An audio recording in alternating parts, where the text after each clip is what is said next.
Hello, I'm PDYX. And I'm AntKeepsGaming, and welcome to Playing It Wrong, the show where we play random online Nintendo games and talk about them. That's right, each episode we're going to take one random NES game and one random SNES game from the games available on the NSO service on the Nintendo Switch, and we're going to play them for at least 30 minutes each and talk about our opinions of those games. Playing It Wrong, Episode 8. So, here we are. This is episode 8, right? Yeah, yep, 8. And this week we played Balloon Fight for the NES and the Ignition Factor for the SNES. Whoo, boy, the Ignition Factor sucks. Yes, we're in agreement with that then. We'll talk more about that, but like, oh my gosh. That game is bad. Balloon Fight, I kind of like it. Yeah. I don't know. I've heard, I think you talked a lot about it on the main podcast itself. I've never played Balloon Fight. Never. This is the first time playing it. I think it's, back when we played Donkey Kong Jr., it's got that vibe that you can just play it over and over again and not get frustrated. It's just one of those games to me. It's just like a nice, casual, game. Oh, you die. Oh, you win, get further, maybe. That's how I see it, yeah. Here's this week's interesting factor. Balloon Fight looks and sounds bad, but the core gameplay is decent. Ignition Factor looks and sounds okay, but the core gameplay is awful. Like, I don't know if you would agree with that or not. But well, I said it in the video I did. I mean, there's some early PlayStation 1 games that kind of got these sort of graphics. So I'm thinking the graphics, I thought they were not too bad, actually. Yeah, Ignition Factor looks okay. The gameplay is not so hot. No pun intended. I didn't mean for that, honestly. Well, let's dig into Balloon Fight first, and then we'll slam Ignition Factor. They know when it's going to be horrible. So Balloon Fight is one of the earlier NES games. It's not like super early, but it's not like later in the life either. And it was an arcade game too. Oh, okay. So this is kind of a mid-'80s game. When I first fired it up, I don't know if I've ever played Balloon Fight before. Maybe I have in the arcade or just familiar with it from, it's got a smash stage like a lot of these games and stuff. But like the sounds are bad. Listening to it, I think it's, they had, the sound effects of you flying was kind of like irritating me. I had to turn the volume down a little bit, but the gameplay itself was okay. I don't know. It took me a minute to kind of figure out what I'm doing because, like all these games, it doesn't explain, and I didn't read the manual. And you don't really need the manual for this one. No, we wasn't sensible for this one. But you don't really need it. There's not a lot. You push A or B, and you move left and right. Yeah, it's the same button for both buttons anyway. Do the same action. The only thing that took me a minute to figure out is, so I guess just to explain it, if you don't know, listener, you are a character who has. Was it 2 balloons, 3 balloons? Yeah, 2 balloons, yeah. 2 balloons. And there are other characters, enemy characters who have balloons, and you're kind of flying around, flapping around, I guess you should say. That's what I said in the video. You're flapping around trying to pop each other's balloons and prevent yours from being popped. It's that simple, and then, it just gets more and more complicated with more and more enemies, more interesting stages, and random elements like the fish trying to eat you or the lightning and that kind of stuff, trying to pop your balloons. But it took me a minute to realize, because you can pop an enemy character's balloon and then they kind of parachute down to the ground, right? Yeah. And they can repump a new balloon and move faster. The first 5 to 10 minutes I was playing this, I didn't realize that you could kill them on their way down or when they're on the ground. Yeah, it's supposed to give you more points. I noticed. I know. When I did the second, I played it 3 times, playthrough, not complete, but, just some levels. And then, I'll get more points for intercepting them when they've got that parachute, I guess, when they're going down, because they have a parachute. And then if you intercept that, you get more points. And I got, at one point, 2,000 points for doing that, knocking them down. This is another one of those early NES / legacy arcade games where points and scores matter, which now they don't really at all. Your friends. Yeah, balloon fight.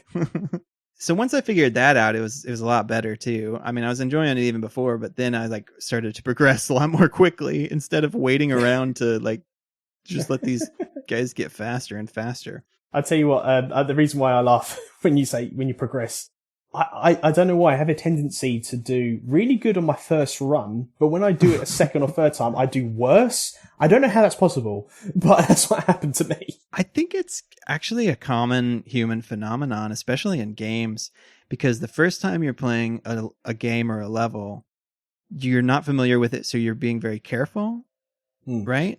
And then the second time, you're not familiar with it enough to like really gun through it, but you think you are because you've done it, you know? Yeah. You don't have the mastery yet, but you have a little bit of knowledge. It's that sort of a little bit of knowledge is dangerous thing.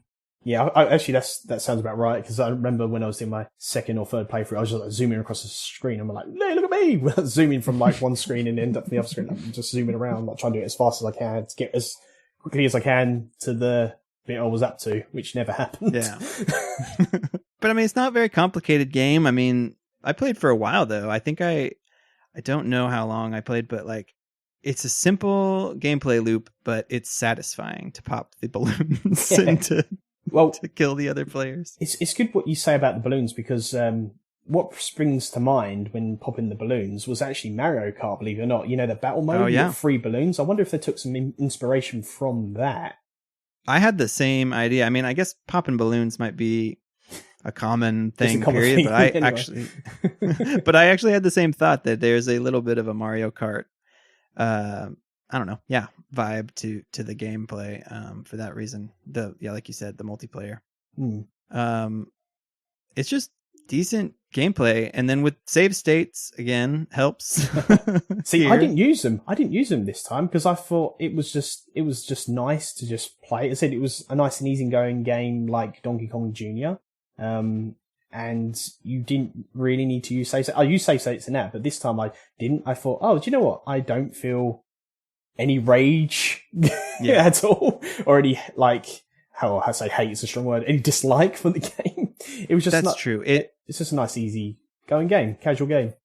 It feels fair, but I was using save states to like try to get as far as I could, you know what I mean, without losing lives or whatever. Just to like save all my lives in case.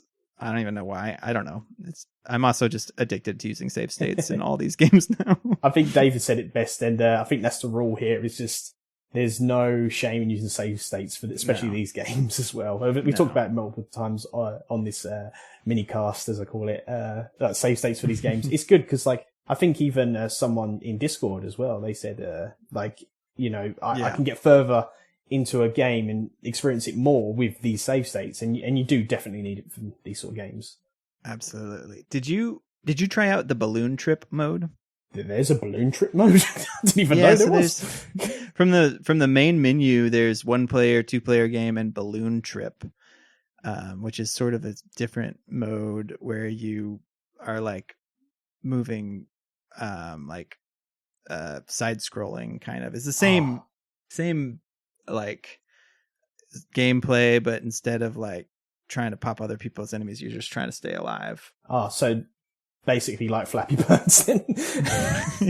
Yeah, a little bit, I guess. There's like lightning and stuff trying to get you. Maybe I should play it after this then, and then combine it with my other video, because the video for this is not very long at all. It's like probably like maybe 12-15 minutes, because obviously I didn't want to You get the gist of it. Yeah. But now I know there's another mode, I'll go back and try that. So. And also, I don't know, I just kind of got into it, and that's why I was using save states, is like trying to, maximize, see how far I could get. But maximize the playthrough. Yeah. It's fun. There's not much to it. I don't, it's not in the world of all the awesome video games we have available. It's hard to say you definitely need to play this, but it's got a, place in Nintendo history and all that. And its core gameplay holds up, I think, of just the simple fun. Yeah. I think this is in the category of for casual gamers. If you want to pick quick and easy. I was going to say pick an easy game, but that doesn't sound right. Quick and easy game to just pick up very quickly. Just have a few games on and don't get ragey about it. Well, you might get ragey, I don't know, but I didn't. I just thought quite calm. I actually was just, you talk about sound effects and stuff. I actually didn't really listen to the sound effects. I was more listening to the songs. I was like, this song is in Smash and this stage is in Smash, so I can go off screen to the other side. Oh yeah, of course I can. That's all I was thinking about. Oh yeah, that's right. This is another game where you can go from the left side of the screen to the right and vice versa, which you don't really see in video games as much now. Sometimes, but it a lot more in this era. And I don't mean to like slam the music and the sound effects too much. I just think, in particular, the sound effects more than the music. Just, I don't know. I was playing late at night, and so it just kind of felt particularly like loud and I don't know. They're not as advanced as they get. People got better at making those chiptunes sounds and effects not sound quite as grating, and so it wasn't too bad. Yeah, so... I had to have something critical to say about it. Gotta have something wrong, anything. Oh, actually, there is actually something from my end. I don't know if you experienced this yourself. Sometimes I felt like, because you got 2 balloons, as we said, like both my balloons would get popped straight away, and then I'd die. I don't know if you had that. Well, I was using save states, so anytime one of my balloons popped, go just right one, back. just one. I mean, and then it's the lightning as well. The lightning, you get hit once by the lightning, that's it, it's game over straight away. It's like, just like the fish. You don't want to get eaten by the fish. I didn't get that low to get eaten by the fish. I know you can hit enemies into the fish. Yeah, so you can get eaten by the fish too. You do have to go low, and it also kind of seems random. I'm not sure, but I think I subconsciously avoided the water because I knew that fish was in there because of Smash. I said I'm going to reference everything Smash because that's the only time I know of Balloon Fight was like through Smash. Well, yeah, it's funny to talk about that, and it keeps coming up, and it really shows how much Smash includes stages, music, characters from all these old games. But yeah, that's Balloon Fight. Anything else you want to say about Balloon Fight? Not really. As I said, it was a short and sweet playthrough I did. I said I need to go and play that other mode now. Well, not now, but another time, because I didn't know there was another mode. It's just because I thought usually you see like 1 player, 2 player options or exit, and I just thought I probably just glanced over that. I was like, 1, 2 player, exit options. I don't need to know really that. Easy to gloss over it. No, I just recommend this as a casual play. If anybody wants a casual game to just pick up and play very quickly, that's what I'm saying about it. Yeah, and if you're just kind of interested in the history of it, it's definitely one that is, it's decent. However, our Super Nintendo game Ignition Factor, not so decent, and I guess this was a Halico game. That sucks. It came out in 1994 in Japan and 95 in the US, so it's actually interesting. That's back when all these games always came out much later, but like I guess it wasn't released in Europe, it looks like. But so I don't know, man. I wrote some notes about this because I didn't want to forget all the things I wanted to say. And what my one of my notes is, this game just fucking sucks. It does. Just about everything about the game, aside from the graphics, like we kind of already talked about in the intro. Yeah. Which are decent Super Nintendo era graphics, right? Like everything else sucks. The UI really sucks. Like this, using the controller as this sort of pointer mouse like thing to move around in the menus and stuff. Awful. The way that the water puts out fire. It's terrible. Everything about this game sucks apart from the graphics. And the way that you walk versus run. God. Yes. You can run if you double tap the button, but then you have to tap it again to stop running. Terrible system. You just run into the fire so many times. The maps are wickedly confusing. And they show it to you briefly before you go on the mission. So the maps are in the game, but you can't look at them when you're there, This episode of these 2 games is one of those episodes where one game is really cool to play, it's casual game and everything, and then you got the exact opposite. Yes. The difficulty in this game it's really hard. You have to, we'll talk, maybe we should, the item management. Oh my God. It's awful. The debriefing there's some puzzle like elements about how you have to go about solving the fires. Yeah. I guess and they're really tough. And like you have to do it in a specific order. It's sort of got that vibe of a game where you have to lose a lot to figure out the way to best do this. And that's it. And it's so slow and clunky. It's just not fun. For me, it was super confusing. Everything was just super confusing. I don't know if it was for you, but for me, it's so confusing. You can move you can move the fire truck. You can only take 2 arms at a time. But if you take a third one, you can't kick or do something else. Oh, you got to carry people out of the building and stuff like this. And you've got 8 minutes and stuff like that. It's just, what? It's like debriefing, as you said. That's like, it was like so mind numbing before you even got to the game. Yeah. So I guess we should talk about how it works. So how does it work, Patrick? How does this work? How does it work? I'll tell you. So I couldn't find a manual online, but you can find old like walkthroughs and stuff. It got burnt in the fire. Yeah. But apparently there's only 3 levels. The first level to the game has 2 different locations, and you can go to them in either order, right? Oh, yeah. So what one did you pick? Yeah.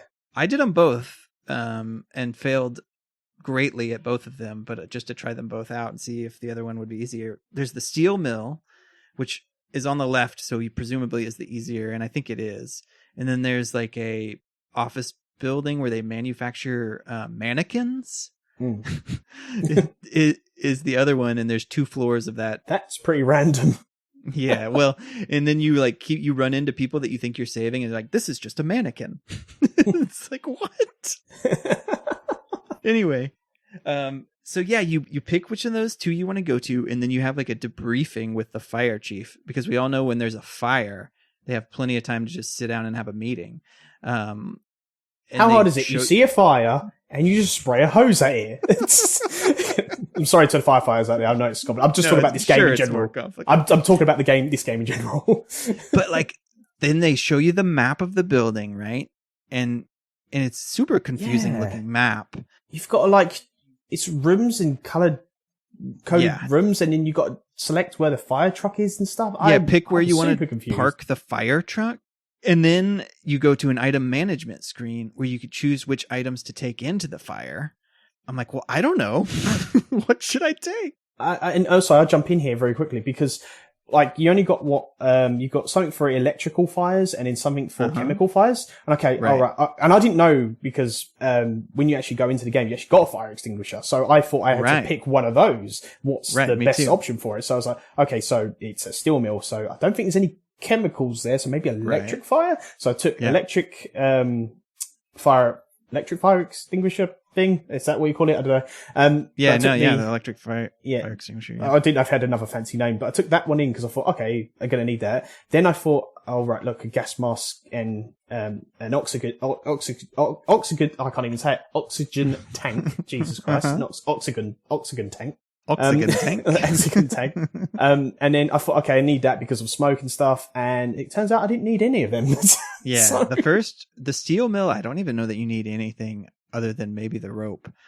I don't know. I didn't beat it, so I could be wrong, but I can beat it. You go in there and you think, oh, I've looked at this map, but then you're kind of on rails. Like you can't pick where to go, and a lot of the doors you can't open, and so you can't select where you can't change a map because it's like I see there's floors and stuff. I tried clicking on anything, nothing works. I don't know if it worked for you.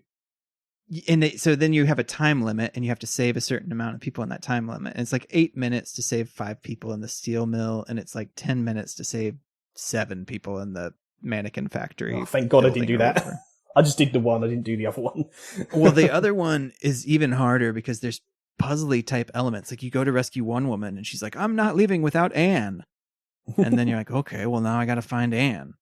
And you have only a certain amount of time. So like it would have been smart to find Anne first. You know what I mean? Yeah. And the other one, you actually do need the chemical fire extinguisher because there are chemical fires. And you do need the axe because there are doors you have to use the axe to get through.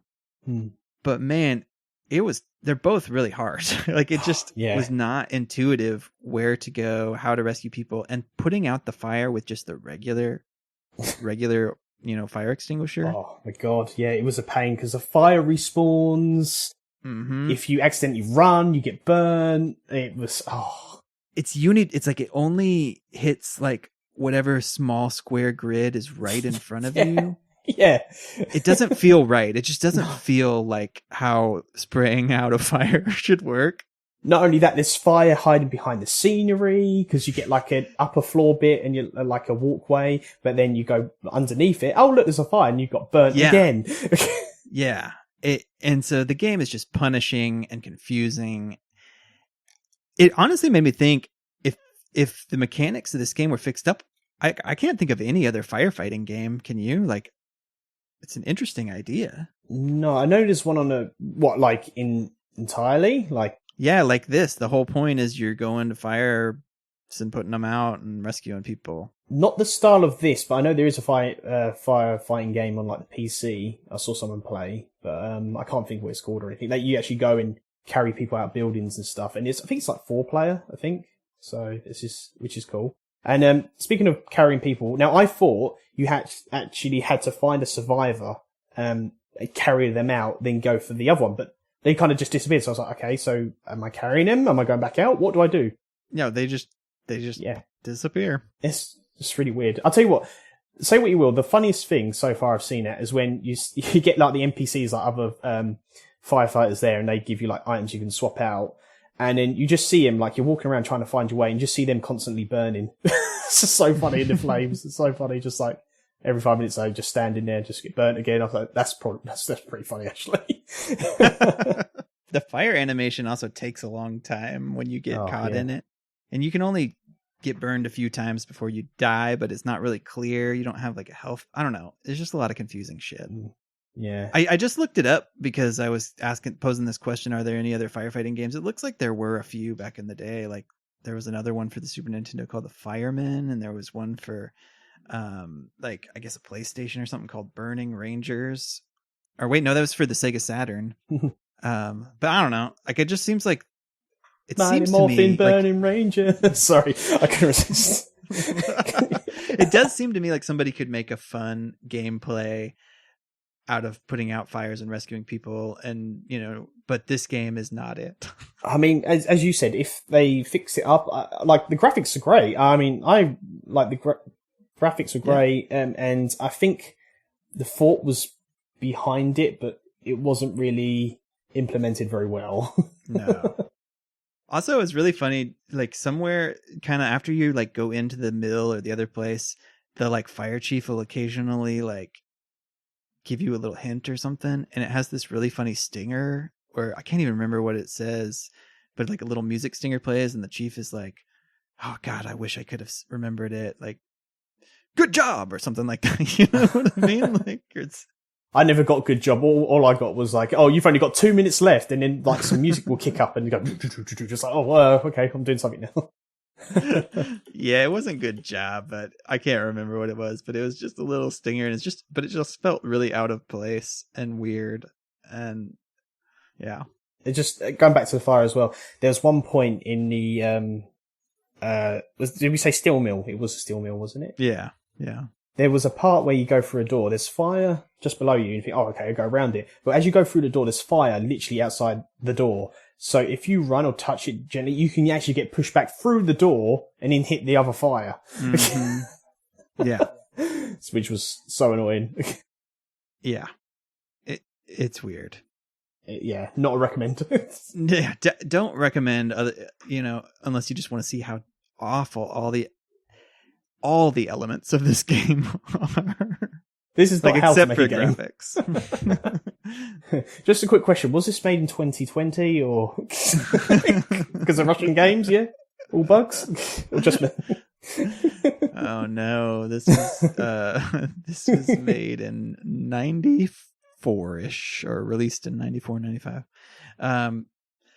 Yeah, so there you go. Really different kind of experience here. Like Balloon Fight is kind of, the aesthetics of it are kind of ugly because it's such an early game, but the gameplay is fun, whereas the Ignition Factor has decent look but terrible gameplay.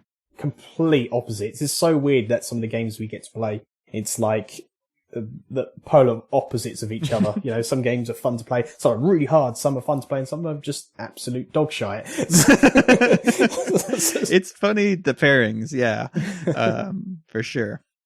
Well, I don't have anything else. I think we properly shat on the ignition factor. Did we shit on it enough to your liking? I think we haven't done enough, to be honest.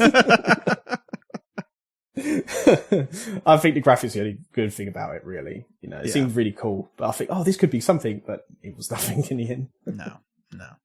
It's really hard to, like, you know, I think a lot of these old games have this problem where you, like, if you make a mistake, then you kind of have to start over. And with this game, starting over was really frustrating. So you're telling me if you make a mistake, you get burned? Yeah, this game definitely burned me from wanting to play it again. Cool. Well, I think that does it for talking about the two games. Soft recommend for Balloon Fight. You know, if you want to have, like you said, experience this old game, have a casual fun time, definitely stay away from the ignition factor. Yes, stay away. Literally, you know those cartoon signs that Wile E. Coyote has? Literally, stay away. All right, should we pick our games for next week? Let's do it. All right, you give us a countdown, Ant. 5, 4, 3, 2, 1. Let's play it wrong. All right, here we go. One of these is your favorite genre, a sports game. We have NES. For the NES, we have NES Open Tournament Golf. Ooh. So it's a golf game, which is, for my money, are some of the better sports games because they aren't, in my opinion, they are better. And then for the SNES, we have Pilot Wings, which is another big game that's featured in Smash Brothers and well regarded and all that kind of thing. So that's a game David keeps talking about. I think he streamed it as well. I think Pilot Wings. Oh, maybe, I don't know, but yeah, I know it's a big one for him. Yeah, so NES Open Tournament Golf. I don't know much about this. I'm gonna have to look this up. I'm begging the golf gods here. This was like maybe the first Mario golf game. Yeah, it is. It's got Mario in it. And then Pilot Wings. So, yeah, there you go. I'm literally praying to the golf gods right now. Please let me do well in this sports game, because Punch-Out!, if you guys watch the episode, go watch it. You would know how well I've done. And then like Super Tennis, not good. So I'm hoping for something with this one. Come on. Give me the golf. Come on. All right. Well, yeah, that was fun. I'm looking forward to playing these games and talking about them next time. We'll let y'all know how we feel about NES Open Tournament Golf and Pilot Wings. Bye, guys. Thanks for listening to Playing It Wrong. This podcast is a collaboration between Super Switchheads and AntKeepsGaming. Check out the weekly Super Switchheads podcast, and also check out AntKeepsGaming on YouTube. Our music is provided by Bent Neatly. Thanks again. Bye.